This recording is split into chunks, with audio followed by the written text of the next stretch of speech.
Hi, எல்லாருக்கும் வணக்கம். நேற்று ஆடி 18 அப்படிங்கிறதுனால அன்றைக்கி செய்கிற எல்லா விஷயங்களுமே பல மடங்காக பெருகும் அப்படிங்கிறது எல்லாருக்குமே தெரியும். அதனால தான் நேற்று ஒரு சாமி படத்தோட பூஜை நான் போட்டிருந்தேன். இது கூட நான் கொஞ்சம் தள்ளி போட்டுக்கலாம் அப்படின்ற ஐடியாவில் தான் நான் இருந்தேன். ஆனால் மிஸ்ஸஸ் பானுமதி அப்படிங்கிறவங்க கோ ப்ரொடியூசர்ஸாக பண்ணுறாங்க. அவங்க எனக்கு பழைய ஃப்ரெண்டு. அவங்க கோயம்புத்தூரில் இருக்காங்க. அவங்களுக்கு ஹெல்த் சரியில்லை. அவங்க ஹாஸ்பிட்டலில் இருக்காங்க. நான் வந்ததுக்கப்புறம் பண்ணிக்கலாம் அப்படின்னு தான் நான் நினச்சேன். ஆனால் அங்கே ஹாஸ்பிட்டலில் பெட்டில் இருந்துக்கிட்டு எனக்கு மெசேஜ் பண்ணாங்க. ஆக்சுவலி அவங்களால பேசக்கூட முடியல.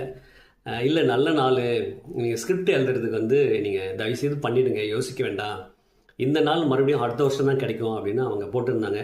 ஸோ அவங்கள வேல்யூ பண்ணுறதுக்காகவும் அந்த ஆடி 18 அப்படிங்கிற ஒரு நல்ல நாளை வேல்யூ பண்ணுறதுக்காக தான் நேற்று அந்த பூஜை நான் என்னுடைய ஆஃபீஸில் போட்டேன். நார்மலாக படத்தோட பூஜைகளை ஏவிஎம் அப்படி பெரிய இடங்களில் போடுவாங்க. அது ஷூட்டிங் அப்போ தான் பண்ணுவாங்க.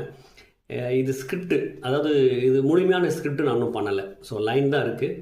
அது அந்த அம்மாவோட முக்கியமான நடந்த விஷயம். அதை டெவலப் பண்ணி ஒரு முழு கதையாக மாற்றுறதுக்கு நிறைய டைம் எடுக்கும். சும்மா அப்படியே போக முடியாது. ஏன்னா இதுதான் அடிப்படை. ஸோ அந்த கதையை எழுதுறதுக்கு தான் நேற்று நான் பூஜை போட்டேன். ஸோ என்னுடைய நண்பர்கள் கூப்பிட்டுருந்தேன். முக்கியமான நண்பர்கள் மட்டும்தான் நான் கூப்பிட்டுருந்தேன். எல்லாருமே காலைல 10 மணிக்கே வந்துட்டாங்க. எல்லாருமே பக்கத்துலேயே இருந்து இந்த பூஜையை ரொம்ப சிறப்பாக பண்ணி கொடுத்து வாழ்த்திட்டு ஒரு 2-3 மணிக்கு சில பேர் போயிட்டாங்க. சில நண்பர்கள் நைட்டு 11 மணி வரைக்கும் இருந்து கீழே பிரிவு தியேட்டர் இருக்குது, அங்கே போய் ஒரு படத்தை பார்த்துட்டு, அதாவது நேற்றைய நாள் ரொம்ப முழுமையாக என் கூடவே டைம் ஸ்பெண்ட் பண்ணி முடிச்சுட்டு போனாங்க. எல்லாருக்கும் ஒரு நன்றி நான் இந்த நேரத்தில் சொல்லிக்கிறேன். இதை நான் ஃபேஸ்புக்கில் போஸ்ட்டாக போட்டிருந்தேன். எங்கெங்கே இருந்து எல்லாருமே நீங்கள் வாழ்த்துக்கள் சொல்லியிருந்தீங்க. சில பேர் எப்படி சொல்கிறது, வார்த்தைகளாக ரொம்ப அழகான வார்த்தைகளை வச்சு விஷ் பண்ணியிருந்தீங்க. நான் ஒரு வார்த்தையுமே வேல்யூ பண்ணுறேன். ஏன்னா இப்படி வாழ்த்துகிற விஷயங்கள் தான் ஒருத்தர் மேலே அடுத்த கட்டத்துக்கு கொண்டு போகும். இந்த பாராட்டுறது வாழ்த்துறதுலாம் வாழ்க்கையில் எல்லாருமே வச்சுக்கணும். எனக்கு அது ரொம்ப பிடிக்கும். இதுபோல் எனக்கு இந்த படத்தை பற்றி நீங்கள் வாழ்த்தின எல்லாருக்குமே ஒரு தேங்க்ஸ் சொல்கிறதுக்காக தான் இந்த வீடியோ.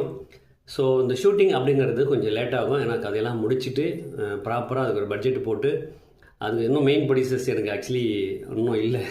அதெல்லாம் நான் பேசி சரி பண்ணி என் கண்ட்ரோலில் கொண்டு வந்துட்டு அதுக்கப்புறம் தான் அந்த ஆர்டிஸ்ட் செலெக்ஷன் அப்படின்ற இடத்துக்கு போக முடியும். சாமி படம் அப்படிங்கிறதுனால நிறைய பேர் எனக்கு சாமி படத்தில் நடிக்க வாய்ப்பு கொடுங்க அப்படின்னு நிறைய பேர் கேட்டிருந்தீங்க. எதுக்குமே இப்போ என்னால் சரியான பதில் இப்போ சொல்ல முடியாது.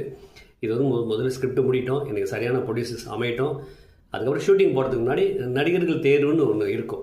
அந்த நேரத்தில் தான் என்னென்ன கேரக்டர்ஸ் இருக்குது, யார் யாருக்கு செட் ஆகும் அப்படிங்கிறத நம்ம கரெக்டாக சொல்ல முடியும்.